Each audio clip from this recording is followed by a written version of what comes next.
Now on BBC One Scotland, time to join Glenn Campbell for Election Scotland 2021, the Leaders' Debate. 2 days till the polling stations open.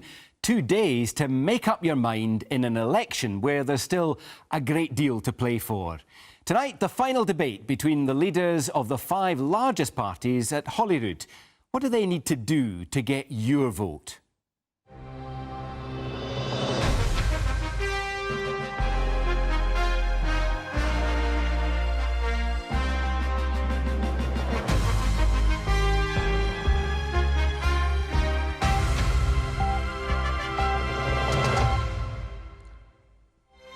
With me tonight, Nicola Sturgeon, leader of the Scottish National Party and First Minister since 2014.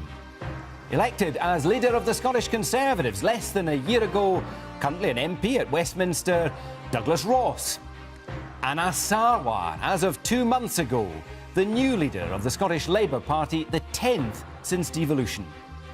Co-leader of the Scottish Greens since 2008, Patrick Harvie, and marking 10 years this month as leader of the Scottish Liberal Democrats, Willie Rennie.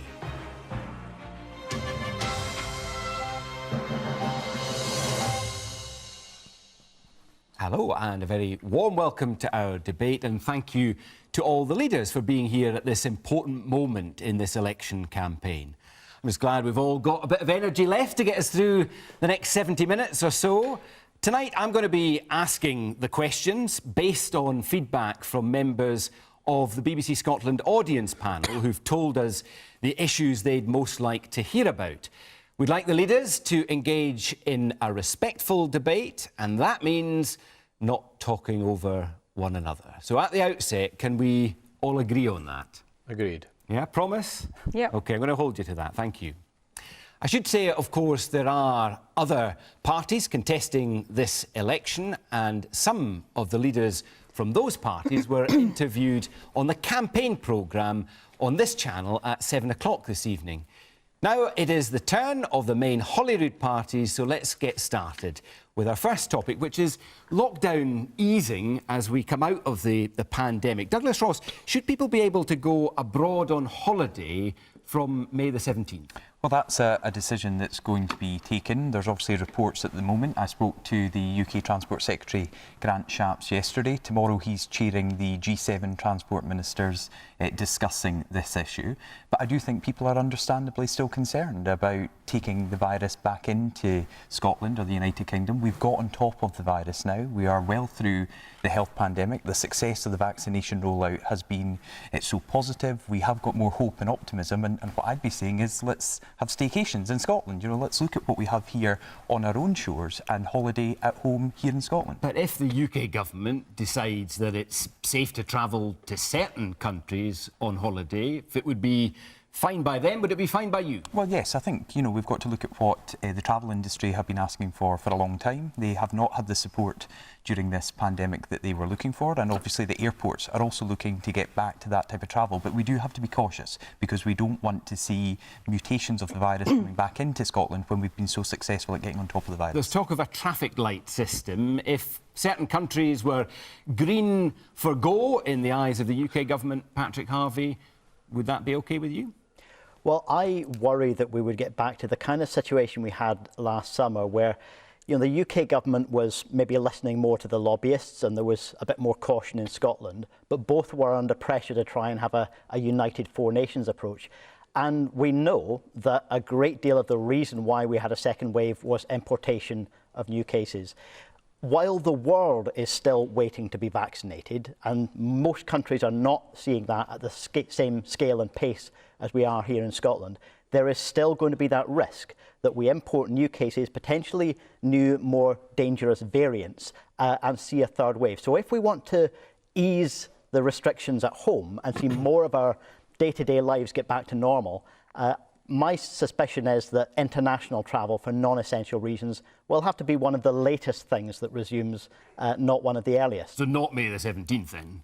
That would be my instinct. OK. And Nicola Sturgeon, where have you got to on all of this? I know that the Scottish Government had meetings on this topic today. Is there a decision? We haven't taken a decision yet. This is exactly the kind of decision a First Minister is going to be taking literally this time next week. So it's important, in my view, we have an experienced hand at the wheel taking these decisions. I mean, let me be clear, I want to get international travel back to normal just as much as I want to get every other aspect of our lives back to normal as quickly as possible. We talk about holidays when we talk about international travel, but we should never forget that for many people, international travel means visiting family who they've been separated from for some time.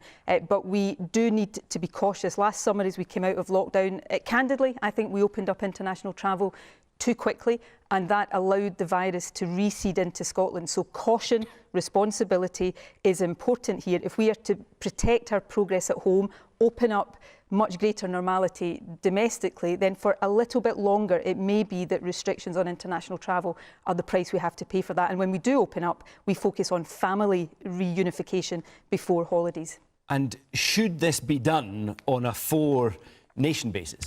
That would be my preference, given the geography of the UK and given the travel patterns, but it can't be on any Four Nations basis. It's got to be on the right Four Nations basis. OK, so if Boris Johnson's announcing certain countries that you can go to from May the 17th, are you going to go along with that?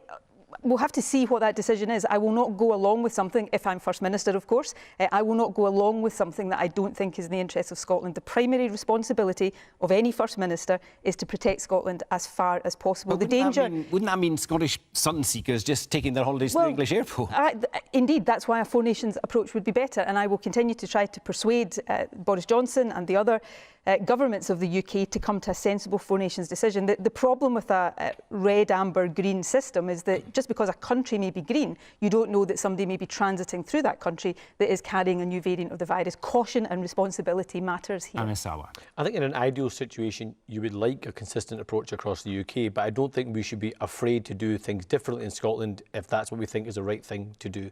We do have a huge challenge. So what about those who might take their holidays through English airports? Yeah, so I think obviously you have to have greater transparency and greater controls around that. But I think we've got to take a balanced approach. I think it does depend which countries you're travelling to and which country people are travelling from, depending on infection rates and variants.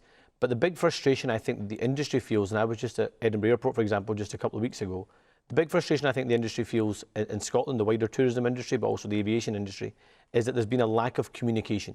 So it's not a case of you can make a decision and they're good to go the next day. They need time to plan. They need time to have flexibility, because we are competing with airlines across the other airports and airlines across the UK, but also across the rest of Europe and indeed the rest of the world for those routes. So let's work with the industry. Let's give them a proper route map, give them clear indication about what level of virus needs to be both from and to which country we're travelling from, and also respect the fact that they can be flexible. For example, they have a testing centre at Edinburgh Airport. They can test every passenger before they get on the plane. They can test every passenger as they come off the plane and give greater flexibility, because there's huge jobs at risk. Not just those that directly work at the airport or the airlines, but also the businesses that operate in the airports and the economy that surrounds the airport as well. Are you booking an international travel? No, I'm doing a staycation this year, I think, Glenn, sadly. What about you, William? Yeah, no, I'm staying at home as well. And I think should people be allowed to book foreign travel over the summer? Let me just come to that. I mean, I think caution should be the watchword on all of this. I think we've learnt from the mistakes last year where things were eased too quickly. I remember the advice with regard to Spain was changed within a matter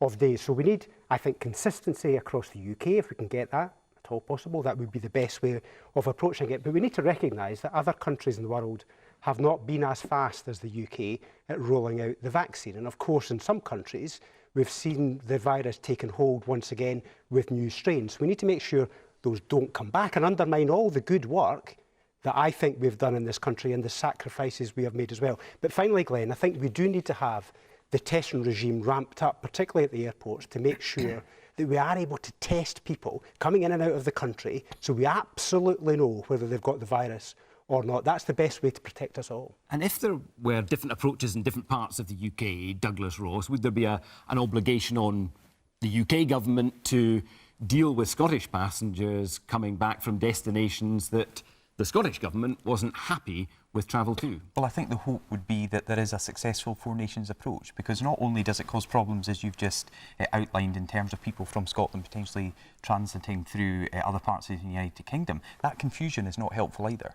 And I think we need a clear, consistent message, if at all possible. But I do go back to the point, a number of us have now spoken about staycations. Look at what the hospitality and tourism industry here in Scotland has been through in the last year. We've got to support them, and I think there's a consensus that we can... The prices are going up. Well, you get very good service in Some Scotland. people, I think, are planning to make quite a bit of money out Well, of staycations. but these are industries that have really suffered, and we can all support them by staycationing here. There's two other important points in that as well, Glenn, which is for those You can have businesses, one. those transitional support and no cliff edge on furlough is going to be crucial if we are going to save jobs and businesses. OK, I want to move on from this topic. Thanks very much indeed. And a fair degree of consensus on that. And actually, when it comes to COVID and your plans for recovery, I notice reading your manifestos, there's quite a lot you agree on there as well. Everything from free school meals to doubling the child payment to £20 to a big uplift in spending on the NHS, for instance. But I want to touch on an area where you don't agree, where there isn't consensus, and that's in social care.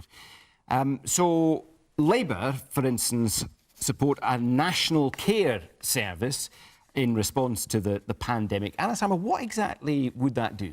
So I think what we've seen through the pandemic, I think the biggest tragedies we saw during the pandemic were in our care homes. I think some of the biggest mistakes we made during this crisis was in our care homes. We should never have been sending COVID-positive patients into care homes. That didn't require medical advice. That was common sense. But what we've seen is an inconsistency of care across the country. So let's have national standards. Let's have a human rights-based approach around our care service. Let's have national bargaining, collective bargaining around the pay of social care workers. I want us to start with a £12 an hour minimum wage for care workers that rises to £15 over the course of the next Parliament. And let's invest in social care, invest in the workforce, so we can have a national care service worthy of the name. And you say that you like this care service to operate care without profit. What does that mean? How would that be achieved? Look, we are not going to, if we're being frank, we're not going to get it entirely into public hands overnight. It's got to be a partnership approach, but that has set national standards, that recognises that putting pressures on local government budgets also impacts on the national care service but just itself. to be clear, your so it has to be a long-term partnership. aim is to have all care provided in the public sector? Look, I think that's a longer-term ambition. No But more private care homes? But if we are going to deliver it over the course of the next Parliament, it has to be done as a partnership between the public service, voluntary sector and also the private sector. OK, let me bring in Douglas Ross. What have you got against this idea? Well, we agree with many of the recommendations in the Feely review and many of the points put This was forward. the Derek Feely review, a former civil servant who carried out a review of care for the Scottish Government. Yep, and it's absolutely right that we recognise all our staff in the care sector, because undoubtedly our NHS staff have gone above and beyond in the last 12 months, but so have our care staff. And I think we have seen some of the most difficult circumstances in care homes and in communities where we're looking after the most vulnerable in society. Well, so just on that point, I was going to say, Glenn, you've said about recognising the staff. The unions, I think, want a £15 an hour pay minimum for social care staff. Is that something you would support? Well, I think we've got to look at what they're asking for and what is achievable, because I think everyone accepts that over the next few years, as we come out of the health pandemic, there is a looming economic crisis that we've got to deal with, but we've got to engage with unions and staff on this. But we've also got to look... Sorry, Glenn, you've already said, you've already said on nurses' pay, you've gone from supporting a 1% pay rise to a 4% pay rise. Why not guarantee a minimum income for social care workers? Because we've got to look at that in the round with everything else. But I also think we've got to look at unpaid carers in this country, and Scottish Conservatives have been very clear that we need to make improvements to the carers allowance. There's 30,000 people in full-time education in Scotland that we want to be able to achieve and benefit from carers allowance. These are things we can do for our unpaid carers as well, who are often left behind in many of these discussions. And on a national care service, the Conservatives are against it because... Well, we're keen to continue to look at this, but I don't think it's the answer to all the problems that have been suggested by Labour, in fairness, and others. And I think we continue to review this going forward, but we also have to recognise just the huge effort that our care staff have been through over the last 12 months and recognise that we cannot continue the same. But there's no money in your manifesto attached to this, is there? Well, yes, it is for the carers allowance. We're very clear on that for unpaid But the carers rest increasing the is- carers allowance. Yes, it absolutely is. How much? Glenn? Well, it's all. We're the only party that's fully costed our manifesto, which I'm sure you'll be Well, delving into in a we wee might, while. I tell you what, we might come to I some of thought you the might. costs in just a moment. But for the Greens, Patrick Harvey, you support the National Care Service, and while Labour have aspirations to have care entirely in the public sector, you see that as an absolute essential, yeah? There are elements that we should all have consensus on, and I would agree about the need for increasing the carers allowance and the young carers grant for unpaid carers. But You would nationalise care homes. the question of care homes and the wider social care sector exposes the historic undervaluing of care work. Care work is critical to people's well-being. It should not be seen as low-paid work, and so we do need to agree, and I hope we can across parties, on the goal of reaching £15 an hour and of national standards. But I believe that having the fragmented nature of care homes, some provided by small independent businesses doing their best, but some provided by big chains stashing their profits in tax havens. Well, that shouldn't be an acceptable way. Not all the money stashed in tax havens, because the fees that go to private care homes are subsidising some of the care in the public sector. Yeah, some of the big chains do take profit, though. So why would you nationalise it? Well, we believe it doesn't all have to be one single nationalised body. I think we should have a non-profit expectation, a default expectation of the public sector running care homes. That could well be at local government level. That might well be far more appropriate than having the Scottish Government take it all in a centralised way. But we absolutely need to ensure that we avoid having this fragmented picture. Look, a year into the global pandemic we've just come through, there were still care homes being rated as poor on basic infection prevention and control measures. And it's not acceptable to have that fragmented standard of behaviour throughout the sector. If we want to invest in social care that's really going to be of value to the next generation who need it in the next crisis, we really need to have that greater consistency that a non-profit and default public sector expectation should have. Greater consistency. You support a national health service. Why not a national care service, Willie Rennie? We are very wary about a national care service because we don't want to repeat the mistakes of the centralisation of the police, which I think is now effectively considered a mistake. I think what we need to do now is to invest in the skills and the talents of the staff, because it's the staff. It's got high turnover, high vacancy rates, they're not paid enough. That is where we want to invest. We need to have national standards, national inspection. Of course, we need to have national pay bargaining, but to have an arrangement of a centralised service where local communities are taken out of any influence and control over the service, we think is a mistake. We saw what happened through the pandemic, that when local organisations were given the funding and they were able to decide to stop the delayed discharge and put people out into care homes, that they were able to do it swiftly. Now, mistakes were made because they weren't tested before they were admitted into the homes, but it showed what could be done when the funds were available. Okay, but that shows that a reorganisation... There's no money in the Lib Dem manifesto. No, there is. No, there is. We've left... How much? Yeah, we've actually left £2.5 billion of headroom to be able to afford for pay bargaining on a number of different areas. So we have left headroom on Only for pay? And reorganisation, of course, that's part of it too. But what we've said is we need to invest in the skills and the talents of staff, because that will be the way to make sure we can get a care service fit for purpose. We were supposed to have abolished delayed discharge years ago, but it wasn't done until the pandemic came along. Mistakes were made in the past. We shouldn't make those mistakes again with a national care service. £600 million a year, that's how much Derek Feely says is required. Yeah, I mean, we need to look at all those costs You're not to promising make that, sure are you? we need to make sure we can afford all these things. Because the one thing we must not do is to repeat the mistakes of the past on this, because the care service was not fit for purpose when the pandemic came along. Is that true, Nicola Sturgeon? The pandemic has undoubtedly shone a light on the strength of our care system, but also on the fragilities of it. And that's why, before we get into the details. Let's not forget that out of the trauma of the Second World War, the National Health Service was born. We should be bold about the legacy we want for future generations from the trauma of this pandemic. And a National Care Service, I think, should be one of those ambitions. But why has it taken a global pandemic for you to make this a priority? Because back in 2011, when you were Health Secretary, you said, I consider improving care for older people to be a personal priority. And we have done. We've integrated health and social care.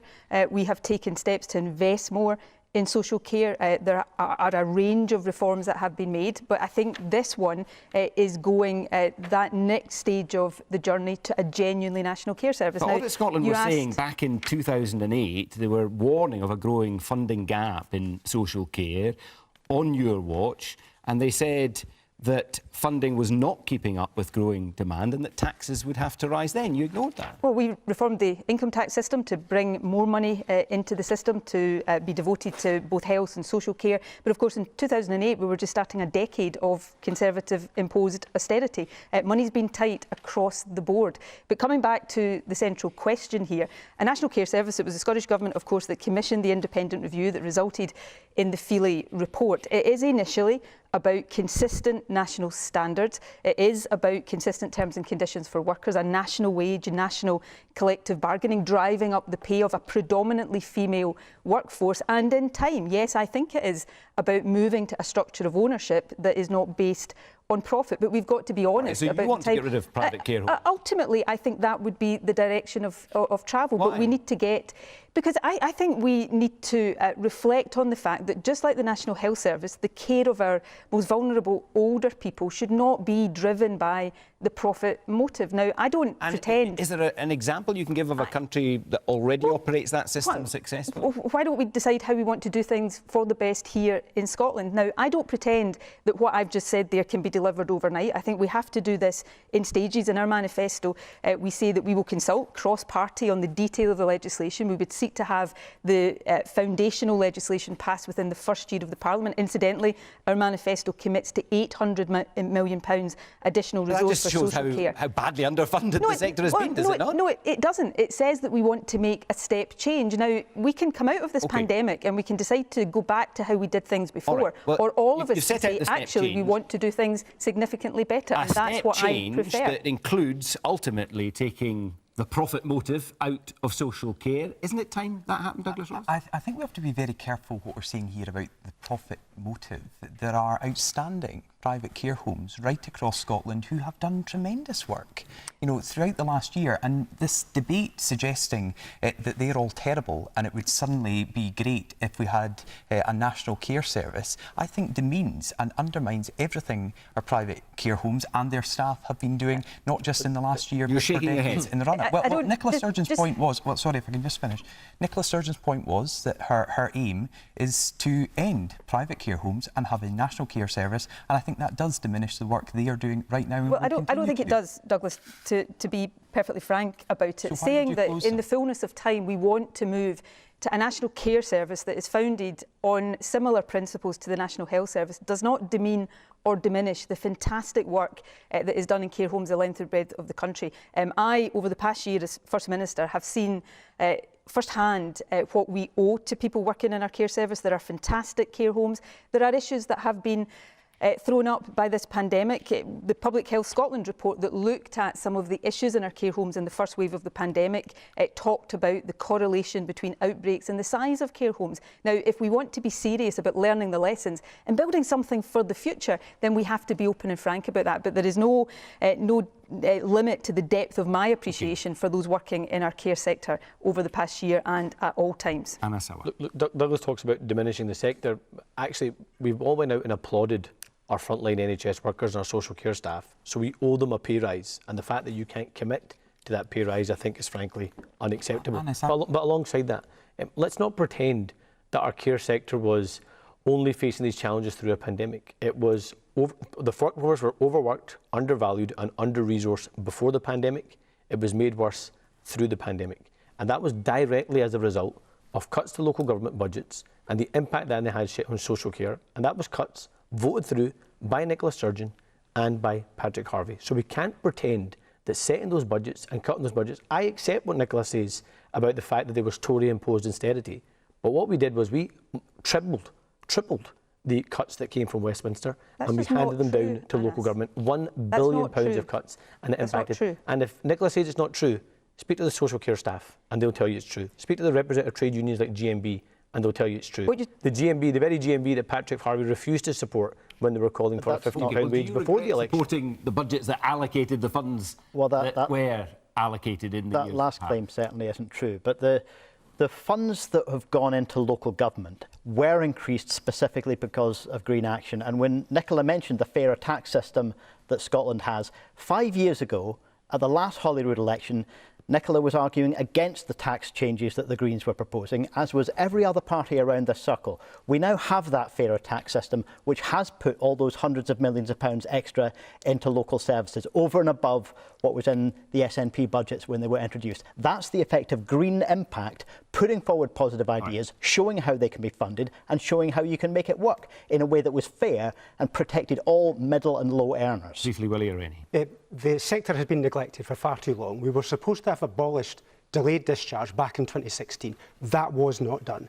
Secondly, we've got a 20% vacancy in the social care sector. That's because it's underfunded. But we've also got massive turnover amongst the staff. Shows that what we need to do is have the investment. I'm just wary about the sticking plaster approach of having a new national shiny care service, because I don't think that deals with the fundamental problems in the care service. OK, well, if we are having a national care service, it is a big spending pledge for those who've set that out in some detail. And in fact, there's a lot of big spending pledges in this election. The Institute for Fiscal Studies has taken a look at least some of the party's manifestos, and it said that these manifestos have in common a disconnect from the fiscal reality that the next Scottish Government is likely to face. In other words, they don't think the numbers add up. So that takes us to a question on tax. Hands up, please, if you have no fixed plans to put up income tax in the next Parliament. No fixed plans to put up income tax. Yes. We take the view that now isn't the time to make a further just change a hand on income tax. Thanks, Patrick. But that's keep your hands up. Come on. Hey. Hands up. Can we not have a proper debate?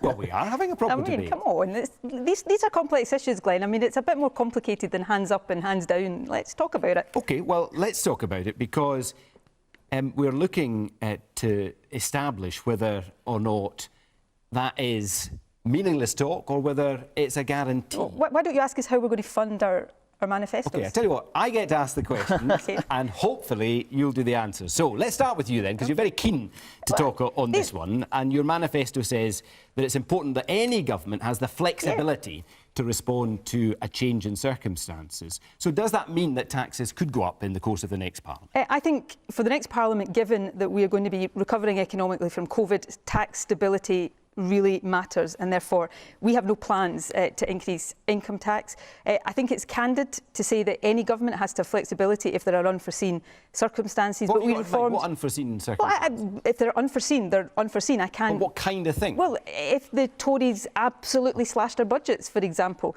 beyond what we expect them to do. But we reformed the tax system in the last Parliament. We raised more revenue out of it, and given the focus that we need on economic recovery and recovery in household finances as well, because many people have lost their jobs or seen a dip in their income. So that tax stability is really important. But also important is how we fund the manifestos we put forward. Now, we published, as the Scottish Government in January, the medium-term financial strategy. All parties have been able to have regard to that. It had a high, central, low scenario based on the independent forecasts of the Scottish Fiscal Commission, the Office of Budget Responsibility, assumptions about budget growth, and we've geared our manifesto commitments to below the central scenario. So it's affordable, it's reasonable, but coming out of this pandemic... But the NFS say that balancing the books with no rise in income tax and a pledge to cut business rates is an especially difficult circle to square. Of course it's difficult, but that's but you might need to put income tax on the assumptions. On the assumptions that have been made about the growth in devolved tax revenues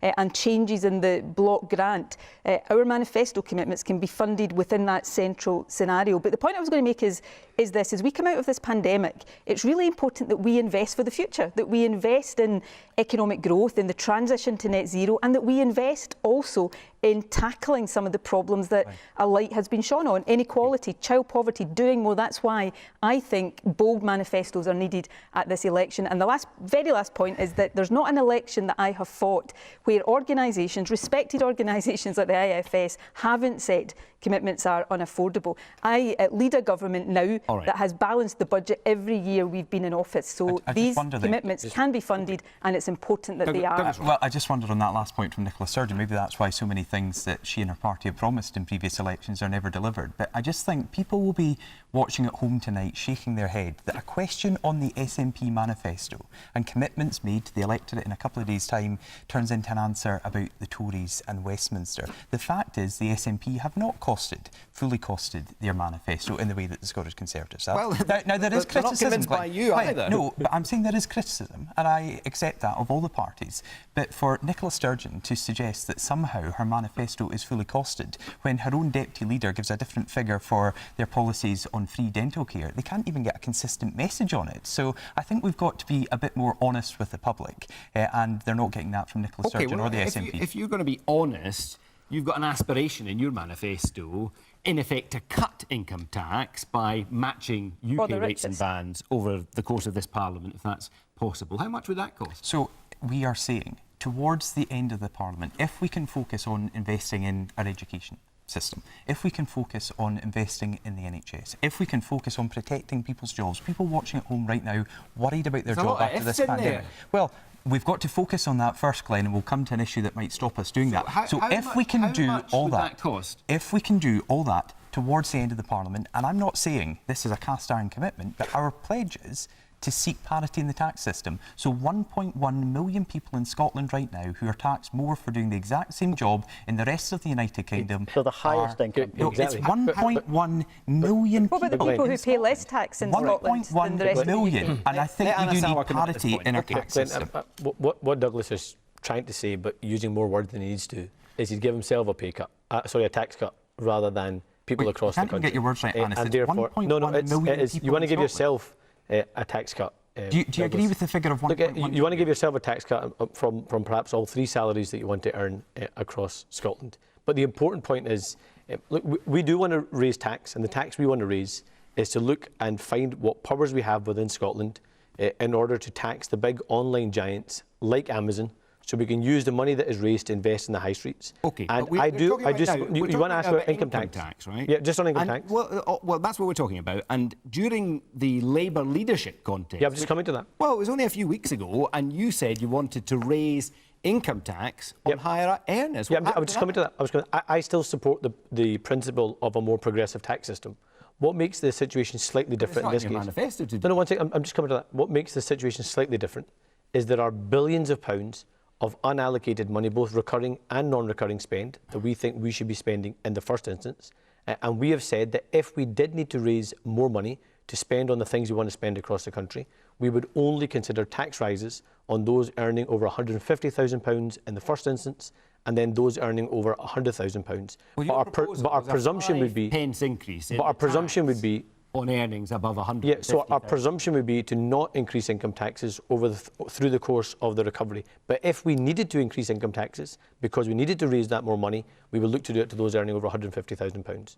But the Amazon tax first. Your 5p on the earnings over £150,000 would bring in something like £140 million, although the IFS says you might end up with nothing because those who would have to pay it might go and pay their taxes elsewhere. But the reason why they wouldn't is because a disproportionate number of people that earn over that amount actually work in our public sector anyway, so they aren't going anywhere. So we have set a presumption against tax rises over the course of the next Parliament, but if we did need to raise more money, we will look to those earning over £150,000.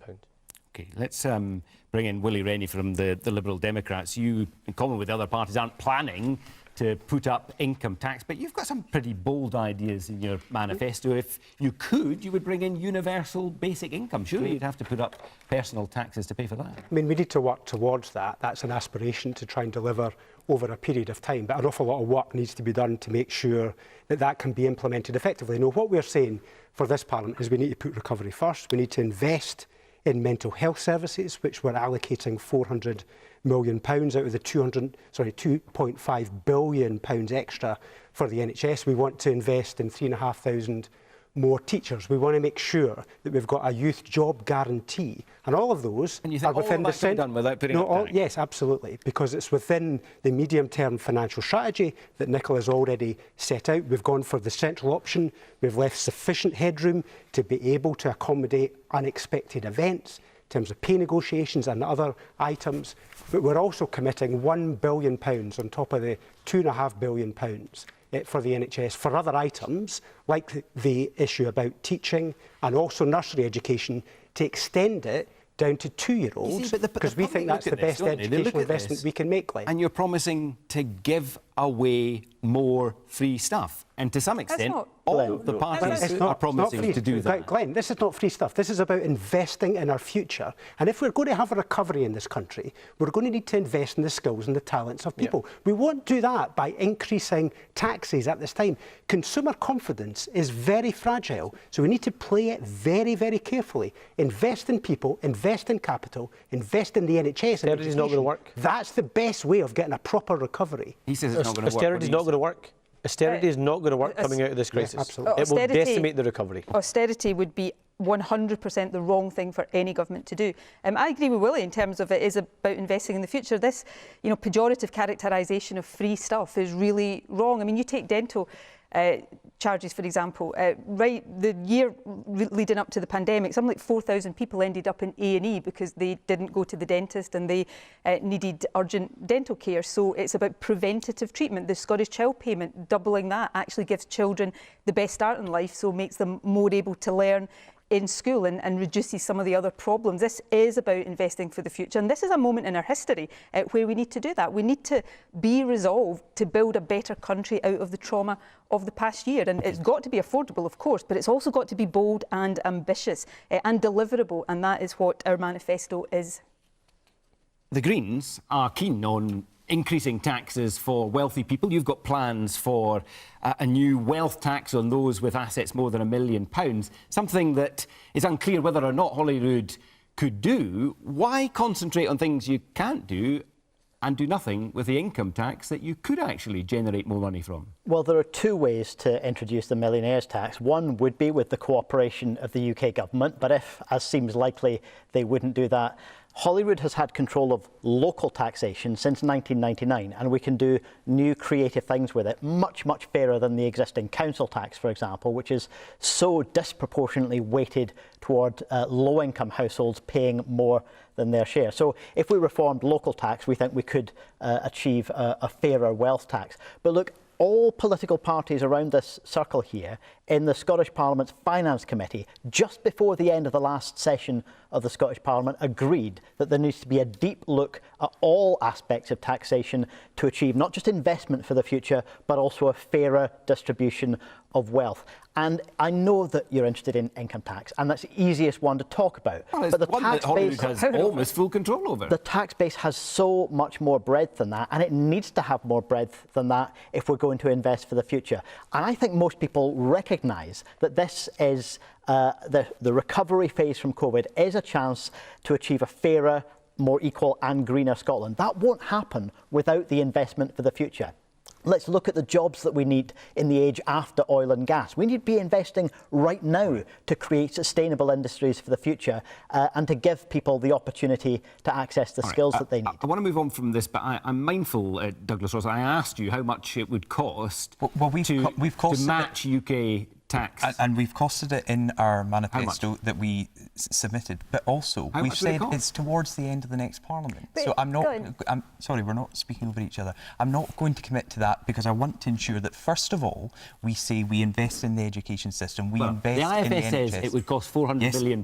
Where would you find that money? In a Parliament where you're all spending lots more of it. We have been saying this comes at towards the end of the Parliament if we can ensure that investment in our education, in our NHS and infrastructure. And do you know how we're able to afford all that? Because currently there's £3.8 billion of capital spend unallocated in the SNP Scottish Government's budget. Why is that money sitting there Well, it's not rubbish when your own Scottish Government figures say there is £3.8 billion there that we can spend on capital infrastructure. Okay. So If Nicola Sturgeon thinks that's rubbish, I'll come back on that but if she thinks that's rubbish, then she's... I'm just going to makes. make the basic point that capital funding can't pay for tax cuts for the richest in our I'm society. sorry, Glenn, we've got that to money be clear. will be Glenn, allocated, and that well, let every her penny that answer. the Scottish Government has is allocated to supporting the economy and society. But I was going to pose a question here, that if we did get to the end of the Parliament and found that we had £400 million of unallocated spare money, I just find it a really strange priority to say that we would spend that giving a tax cut to people who earn as much as we do. That would not be the right priority coming out of Let's a put that money in pandemic, the still Scottish Child recovering for that money. I think we should spend it on lifting more children out of poverty, put it into Glenn, our just National finish. Health Service, pay our social care workers more, not a tax cut for Just the really wealthiest briefly, people in our society. Nicola Sturgeon seems to be confused about the point I was making. It was infrastructure investment in our education, in our health service, in infrastructure projects we've dealt with across the that country. point. There's £3.8 billion. All right, Why you've don't we said invest that. it now? She said it's allocated. Yeah. That Well, is the end of our discussion on people will find that very taxation. soon. I want to move on briefly to another topic. Completely different tack. In recent days, it's been reported that Boris Johnson is going to announce a new royal yacht, that he'll do this within weeks, that it will be named HMS Prince Philip, and initial reports estimate the cost of this will be around £200 million. Patrick Harvey, are you in favour of that? I think you can probably guess that I think it's an absurdity. Why? Well, the idea that you have families relying on food banks, but the highest priority for the UK government is a royal yacht, I think will have... It beggars belief. I'm not sure I could find a polite, broadcastable word to describe the arrogance of that. But this is also a UK government that wants to buy another generation of nuclear weapons. It's also a UK government that's just restarted dawn raids against some of the most vulnerable asylum seekers in Glasgow. Let's stick to the royal yacht. That's what we're talking about. Willie Rennie, the idea is that this would promote British business by mooring near international trade fairs, that it would be used in that capacity as well as obviously be available for the royal family. What do you think? I don't support it. Why not? Because I don't think it's good spending. I don't think it's the best way we can spend £200 million. I could think of probably 500 other things I would rather spend that money on than a royal yacht. Even if it brought jobs and shipbuilding to the Clyde? I don't think it will. Because it will be built somewhere else? To be honest, I don't know why we're debating this. The royal yacht is a ludicrous idea. It will never happen. It's one of Boris Johnson's tricks to try and attract attention. We should be focusing on things that make a difference to people's lives in Scotland. Okay. Well, I agree we should be focusing on things that make a difference to people's lives in Scotland, but also, from what I understand, this is about private investment and seeking private support to build this. So when it comes to what the UK government have done, the UK government have supported more than 1 million jobs here in Scotland through the furlough and self-employed income support scheme at the height of this pandemic. The UK government have invested £13.3 billion here in Scotland to get us through this pandemic and through the looming economic crisis. That's investment you see from the UK government. Support the construction of this ship? I would look to see what the private investment is going to be, but I think from what I've heard... It shouldn't come from public money? Absolutely not. Wherever the money's coming from, let's spend it on people's priorities. If we are going to invest £200 million, I'm just going to come to you after Nicola Sturgeon. This is the same UK government that's just ripped us out of the world's biggest single market, is causing trading misery for so many of our exporting businesses, coming up with a ludicrous idea. And let's just be blunt about this. The only reason Boris Johnson has been talking about this is to try to distract attention from the sleaze that is swirling around him and his government. Everybody should see through it. And frankly, it's one more reason why Boris Johnson should not be the guy making the decisions about the future of Scotland. Okay. Anna Sauer. It's clearly a stunt, and I think people have seen through this campaign that all the Conservatives have left is stunts and cheap stunts and gimmicks. They're not very cheap. Well, that's true. If you speak to people that work in our tourism industry, we talked earlier on about the aviation industry, if you look at the retail industry, if there is £200 million going, let's put that into businesses, keep businesses open, and let people keep their jobs or create new jobs across the country. Okay. If there's £200 million to spend, that's where it should go. Okay. Didn't want to spend a lot of time on that, but thank you very much for sharing your thoughts. I want to move on to the Constitution. I'm sure you all expected that we would talk about independence and the future of the UK.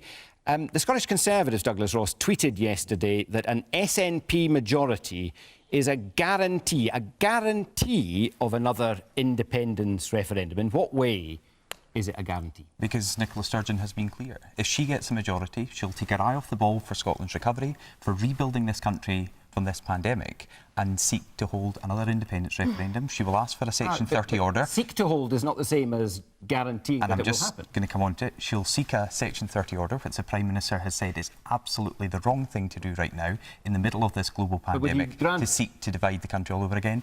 And then he would then say, absolutely, the priority has to be a recovery. And Nicola Sturgeon would say, well, we'll go ahead with an illegal wildcat referendum anyway. And Well, I'm not sure that is what she's saying, but Well, Nicola she is, Sturgeon certainly says that if she wins a majority, there will be another independence referendum. Boris And- Johnson, as far as I know, says no, there won't, because he'll block it. Yep. Which one is right? Well, he does not want another independence referendum when we should be united in our recovery aims. But Nicola Sturgeon's own MP, Richard Thompson, said the Scottish Government has been quite clear Okay, well, that the Nicola other route to Sturgeon- that is simply to go ahead with a referendum. Yeah, That's what the SNP are saying at this election. That's not what it says and in their that is the threat. manifesto or in their 11-point plan. Well, it But is. Which one is right? If the SNP have a majority after this election, They will hold- will there be a referendum or not? They will hold an illegal wildcat referendum. No, because we that's won't. All right, well, So- let's so make you- Nicola you- Sturgeon answer. No, You we are saying won't. now you will not hold that. Your I've MP always is said wrong. it, Douglas. OK, well, let's hear it. So if you don't get a Section Let's 30 hear it order... from Nicola Sturgeon.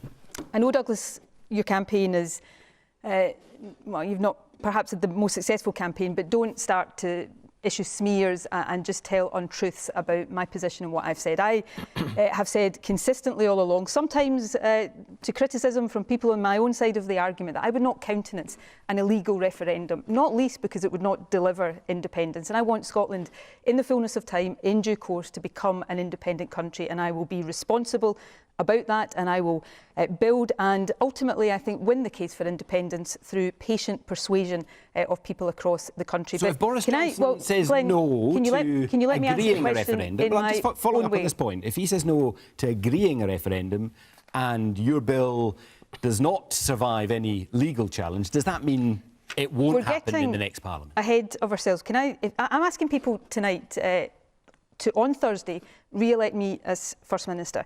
And if people on Thursday re-elect me as First Minister, then I'm going to be back at work behind my desk in St Andrews House on Monday, taking the decisions to steer this country through the pandemic. That is my priority. It's what I've focused almost every waking moment on over the past year, and that's what I'm going to focus on, getting our recovery, also social seeking and a economic mandate for recovery another underway. independence referendum. And then when we are out of the crisis, yes, saying to people in Scotland, it should be all of the people in Scotland that decide whether or not Scotland becomes an independent country. That's not a decision for me. It's not a decision for Douglas or any of the other politicians here. That is a decision for the people of Here's Scotland. somebody who's got a decision And to make, who contacted me earlier today, and they said, actually, I would like Nicola Sturgeon to keep being the First Minister. to both lead votes us SNP through. on Thursday is the way to secure OK, it. well, let me ask the question on their behalf.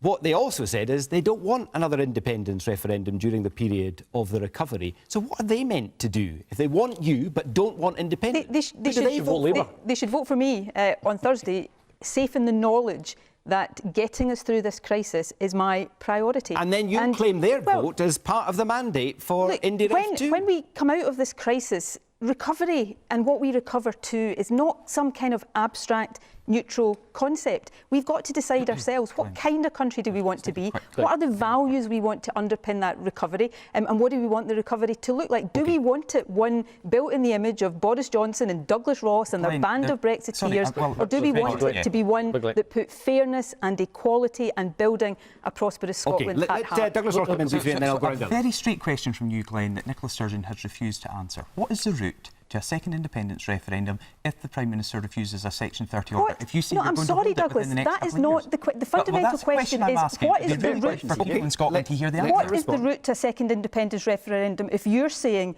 that the people of Scotland voting for parties that have it in their manifesto is not that route? You are the one that is refusing point blank to accept a basic principle of democracy, and it's you that should be on the spot over that, not me. I'm saying to people in Scotland, vote for something. If they don't vote for it, it won't happen. But if they do vote for it, what Democrat can possibly say that any politician has the right to stand in the way of it? What is the democratic route if it's not people voting for independent supporting parties? But it's not about what you want. It's not about what you want. Nicola Sturgeon wants either, because we've heard a lot from Nicola Sturgeon tonight, but we haven't heard an answer. What is Nicola Sturgeon's route to a second independence referendum if with. There's no Section 30 order. Glenn. It's an illegal Glenn. wildcat referendum, which Glenn. her own MPs are Okay, saying well, she's will be already held. said she's not doing that. Glenn. Let me bring in Anna Sarwar.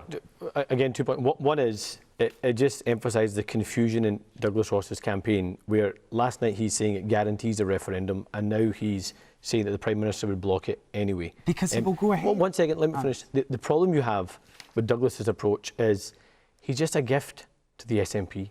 And if he leads the opposition after this election, he'll be the gift that keeps on giving. He's only interested in saving his skin, not saving the union. But the important point around the recovery, which Nicola Sturgeon's talked about... Well, is, hang on a minute. No, it's really important. Talking about the independence it's really question, important. but there's some confusion around Labour's position here as well.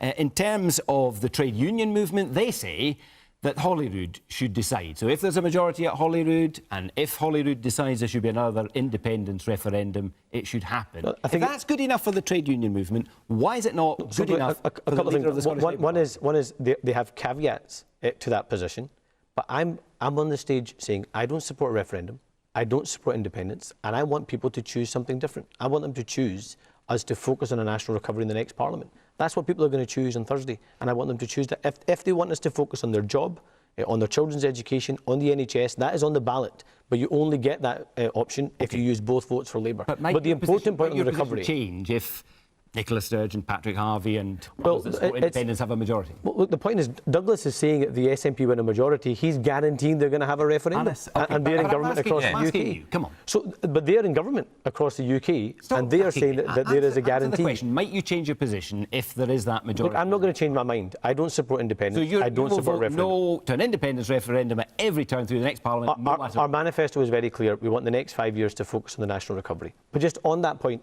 about the recovery, Nicola Sturgeon has led us through the pandemic, and people can make the case about whether she's done that well or not. But you can't lead the recovery and also lead half the country at the same time. You either lead all the country and take us through the recovery, not half the country. You can't lead a referendum campaign and lead the recovery at the same time. It's simply not credible. I don't want this to be the argument for the next 5 years.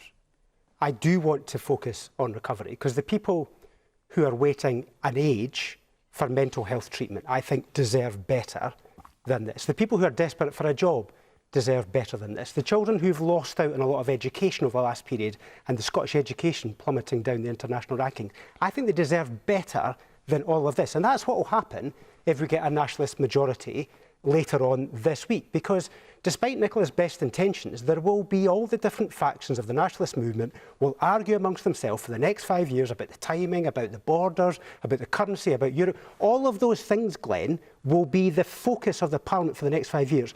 But if you vote Liberal Democrat, we can put all of that behind us and focus on the recovery. That's the difference our votes will make in this election. Patrick Harvey, you got a point? Well, I genuinely don't see how we can focus on the recovery and really shape Scotland's recovery if we don't at least ask the people of question whether we're best placed to achieve a fairer, more equal society and to respond to the climate and nature emergencies. Our economy, the way we run our economy, is literally ripping apart our life support system. How can we respond to that challenge as part of Boris Johnson's Brexit Britain? Or are we best placed to respond to those incredible challenges as a small independent country looking to get back into Europe? If we don't even ask people the question, the time and the effort that went into the campaign in the run-up to 2014, can we really afford all of that when we've got all these big challenges to face in recovering from coronavirus? I don't think we can afford to pass up the opportunity to shape our own recovery. And look, this is, as others have said, I think right across the political spectrum, there's a recognition. This is a moment of incredible opportunity to decide what kind of country is going to emerge from COVID. If we don't ask the big questions about where power lies, then we will be unable to face those questions with the creativity that I know Scotland is capable of. We're staying on the Constitution, but I'm not sure we're getting very far with the principle of whether or not there should be an independence referendum. Well, I certainly haven't heard new arguments from anybody here this evening. What I would like to do is look at least one of the practicalities. An independent Scotland would need to have a currency. Nicola Sturgeon, this was a big issue in the last referendum. has the SNP got a settled plan for what currency an independent Scotland would use? The SNP passed its policy on that a couple of years ago now, I think it was, when the Growth Commission report was published, that we would use sterling for as long as necessary. The policy would then be to move to an independent Scottish currency when the economic conditions, the fiscal conditions, the issues around trading and stability were right to do that. But can I... And have you a clear idea now how long that process might take? Not absolutely fixed. We'd have to judge that. The Growth Commission, of course, set out tests based on economic stability, trading cycle, the fiscal position, the interests of consumers. But can I make this fundamental point right now? We're voting in a Scottish Parliament election on Thursday for a Scottish government. We're not voting yes or no to independence. I want, once the crisis has passed and we're into recovery, for us to be able to choose our own future. And then and at it's that important point, people to see, I mean, how sure you are about the case for independence, whether they even want to have that referendum. At that point, just as happened in 2014, what didn't happen in the Brexit referendum, we put forward a case and will put forward a case for independence. The others here will no doubt put forward a case against independence, and people will have the right to choose. Because this is not about whether I want it or they don't want it. This is about what the people of Scotland want. On the currency. Glenn, I don't want us to debate the currency. I want us to debate the recovery. Okay, and well, I get to choose the questions and we're talking about the currency. One second. I know Nicola doesn't want to listen to no voters, but she needs to listen to yes voters. Listen to the dad I met of our 6-year-old son in Grangemouth, whose autistic son has not had the treatment he needed last year. He wants us to focus on recovery. Listen to Donald MacLeod. Willie Rennie. Well, we've had a variety of different views. I know what Nicola says about the currency, but we've had a variety of different views from different members of Nicola's party and Alex Salmond and others, including the Greens, about what the currency should be. And it just shows the kind of argument, the deep-seated argument we'll have for the next 5 years, because there is no consensus, despite the fact that it's been the policy of the SNP for generations. They still don't know really fighting for their what jobs. the currency would be. And I think Anas is absolutely right.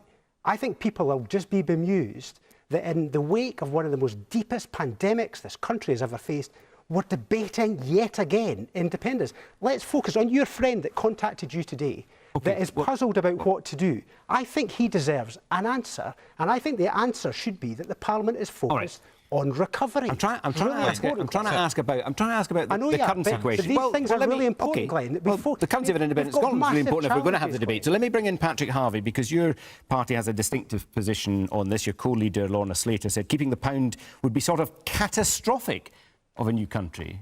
What does she mean by that? Well, I think what a lot of people who are undecided or maybe not convinced yet about independence want to know is what's it for? What's the purpose? And for Greens, the purpose of independence is giving Scotland the ability to make the big economic choices about how we're going to invest in the future, about how we're going to take a different economic course than the unfair, unequal, broken economy that came before COVID that's been managed by the UK government. And without an independent currency, I think you'll lack the ability to make those really big choices. So how soon would you move to an independent Scottish currency? Well, we believe that laying the groundwork for that should be part of the transition process. If Scotland votes for independence, we should start laying that groundwork immediately. What's wrong with that, Nicola Sturgeon?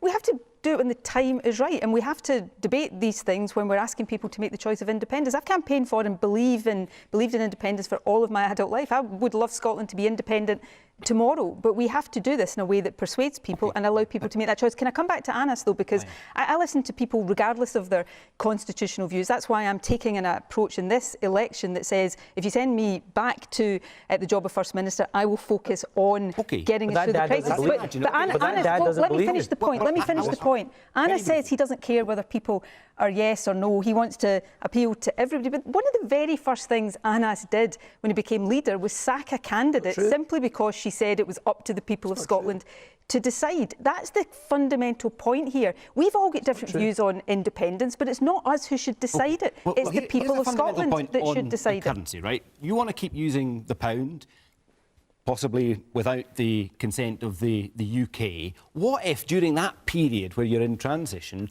what if there was another crisis? What if there was another pandemic? What if there was a financial collapse and you needed to put lots of money, print lots of money to put it into the economy keep it going? How would you do that? If you were using somebody else's currency and you didn't have your own central bank. Wait, we would borrow money the way other countries borrow money. The point about quantitative easing, the UK has done most quantitative easing over the financial crisis and has had the worst economic outcomes. We would presumably want never to be in a position again where we were bailing out our banks. That's part of what we should all be resolved to do. But, you know, Scotland, by any international comparisons, is a wealthy, prosperous country that doesn't fulfil its potential because we often have a government taking us in the wrong direction. The idea that Scotland, alone amongst all of these countries in the world, is incapable of having a currency, of borrowing money when it needs to, of steering an economic policy that creates wealth and actually distributes that wealth more fairly is absolutely pie in the sky. So Nicola Sturgeon has said tonight that she has been in favour and supported independence her whole life. I would then think you'd be able to answer a pretty basic question about Scotland's currency if you were to separate Scotland from the rest of the United Kingdom. And you haven't answered it tonight. One of your own MSPs is still saying that we could have a plastic currency. And this is the problem, Glenn. If the SNP get a majority and go unchecked in the next Parliament, this will be the debate that we have in Scotland, not the debate on recovery and rebuilding. To be fair to Nicola Sturgeon, it's a debate we would have in the run-up to a referendum. We've already had a referendum on Brexit, and that's been delivered by your party, and we know that UK food and drink exports to the EU were down 40%, more than 40% in February, year on year. The figures for some Scottish food exports are absolutely disastrous. Would you like to apologise to those, particularly in the fishing industry, who you promised a sea of opportunity to, and they've been left with nothing? I've spoken to those in the fishing industry prior to this election and throughout this election, and I want the communities in the northeast of Scotland and right across the country to recover together after this pandemic. But the way we don't support businesses is to put a barrier between the rest of the United Kingdom, because Scotland does 60%. You put a barrier between the United Kingdom and the EU single market. The Scottish Fishermen's Federation say that the trade deal with the EU actually leaves the Scottish industry in a worse position on more than half of the key fish stocks. How did that happen? And that's what I'm saying. We need to do more with the fishing industry, and we need to ensure the whole of the North East comes back together. But Nicola Sturgeon would put a border between Scotland and the rest of the United Kingdom, and that blocks off 60% of Scotland's trade. 565,000 jobs in Scotland rely on that seamless border between Scotland and the rest of the UK, and Nicola Sturgeon and her candidates are suggesting they'll put a hard border there. You're not addressing the problems that the Brexit deal that your government has implemented are causing right now. I've absolutely said we have to continue to work with that, with the industry and with others. Not even an apology. I've said, Glenn, throughout this, not just this election campaign, but for months before this, I've been working with the industry, and I'll continue to do that. But there's a bigger threat to all of Scotland's business if Nicola Sturgeon gets her way and puts a border between Scotland and the rest of the United Kingdom. Brexit. Well, I mean, I think the one thing that we all remember about Brexit is that slogan, "Take back control." And that's pretty much all they had.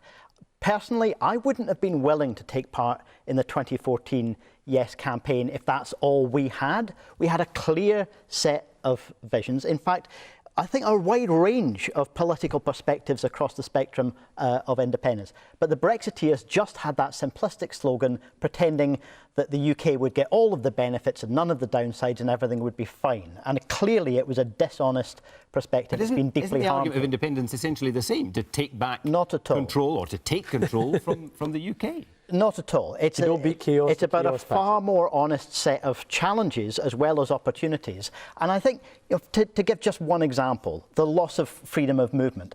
You know, for generation after generation after generation, young people in the countries of Europe could be marched off to slaughter each other in fields and ditches. And after the Second World War, an astonishing political achievement was made, perhaps the most astonishing of the modern age, giving the young people of the nations of Europe the chance to make their own decisions about whether they want to travel, to live, to work, to study, to make a life across the EU. And it tears my heart out to see the next generation deprived of that against the wishes of the people of Scotland. Willie Rennie and the Lib Dems made many of the same arguments, but you've given up on the EU now. You don't want to go back in, and you certainly don't see independence as the route to do it. Glenn, you know we don't. I mean, what we're arguing for is that over time we want to win people over to the merits of being part of the European project. We think that's the right thing to do. But the one thing... But only on a UK-wide basis. Glenn, let me answer the question. What we're going to do is we're going to not repeat the mistakes of Brexit with independence, because that's exactly what would happen. All the arguments about currency and borders, all those things would come back yet again and we'd repeat the mistakes. What we need to do is focus on the recovery. That means making sure that we get the mental health support. And these are big issues, Glenn, that we haven't covered tonight. The mental health waits are enormous. The NHS system is really struggling just now. We need to have an NHS recovery plan. We need to create jobs for people that are desperate for work, Glenn. These are the issues that people really care about. And that's why I want to spend the next 5 years fixing those issues. Even the climate emergency. We haven't discussed that. These are enormous challenges, Glenn. Okay. Well, you've just mentioned all these things. I know. Well, why haven't we talked about them? Because these are the big challenges. Okay. Look, these are huge issues, and these are the issues confronting people across our country. And what I'm uniquely saying on this stage is I don't care whether people voted yes or no. I don't care whether they voted leave or remain. Let's focus on the national recovery and rebuild this country that we all love together. That's the choice that people face on the ballot paper on the 6th of May. And if you agree, if you like what I'm saying, use both votes for Labour. OK, we're coming towards the end of our time, believe it or not. As we approach the end of the programme, I just want to ask you a little bit about COVID and coming out of COVID, sort of start or end the programme where we started. But I wonder for each of you, when the COVID restrictions have been lifted, what are the things you are most looking forward to doing, things that you haven't been able to do over the last year? Nicola Sturgeon. Hugging my mum and my dad and my wee sister and my family. That's what I want to do more than anything, and I can't wait to do it. And then having my family together and seeing each other in a way we haven't been able to do for years. And actually, I think that's probably, when you take everything else away, it's what most people want to do. I'm desperate to see businesses trading properly and everybody being able to go about their ordinary, everyday lives. But I think most people, it's that family connection and physical connection with people you love that we've all missed the most. Willie Rennie? Yeah, I think I agree. I want to sit down with my parents who are in their 80s now, have an evening meal with my sisters and the grandkids and just have good fun. Selfishly, I probably want to take part in a masochistic hill race somewhere, but that's just my personal pleasure. But what I really want to do is spend time with the family. Your post-pandemic dream, Anna Sawant. Well, look, I'm like the others. I'm going to say family. I've not hugged my granny for over a year. I've not seen my dad for well over a year, and I want to see loved ones. And that's what I'm desperately looking forward to do, and as other people across the country are. It's been a really emotional year. I don't think we can lose sight of how much trauma there has been in the last year, and I can't wait to rekindle those friendships. Patrick Harvey? The last time I was in the building that you're using for your studio tonight, it was for a beer festival. And if I got the chance to go to another beer festival, I would be in absolute heaven. And if I know my mum and dad well enough, they would be coming along with me. But yeah. And Nicola Sturgeon saying that's before hugging close relatives. Well, they would be there with me, and it would be an increasingly huggy experience the more sampling we did. Yeah, I'd love to see you, but only if you come along to the beer fest. Douglas Ross. Yeah, I think we're going to maybe end on unity, because I think we all want to spend more time with our families. You know, hugging my parents. They just live a couple of miles from where we stay, and they've been helping out look after our wee boy, but they've not been able to come into our house. We've not been able to have that hug to thank them for everything they've done to help us. And also we're expecting our second child next month, and I just want to make sure that when my wife gives birth, I'm there and we're able to have people in hospital to welcome our new addition into the world. Well, good luck with that. Good luck to all of you in your respective election campaigns. I don't suppose you've got a date for when it'll all be over and we can do what we want, have you? You're assuming I'm going to be re-elected First Minister with that question, I think, Glenn. You've got the detail of... I'm just hoping to be back behind the First Minister's desk next week, taking these big decisions and steering no us date, through, though, but that depends on the people of Scotland. Okay. Thank you all very much indeed for taking the time to debate with us. I said 2 days before the election, but these politicians are already counting down the final hours to polls opening at 7 o'clock on Thursday morning, the 6th of May. That's decision day for Scotland in election 2021. More coverage following this debate on the BBC Scotland channel, The 9. From all of us here, good night.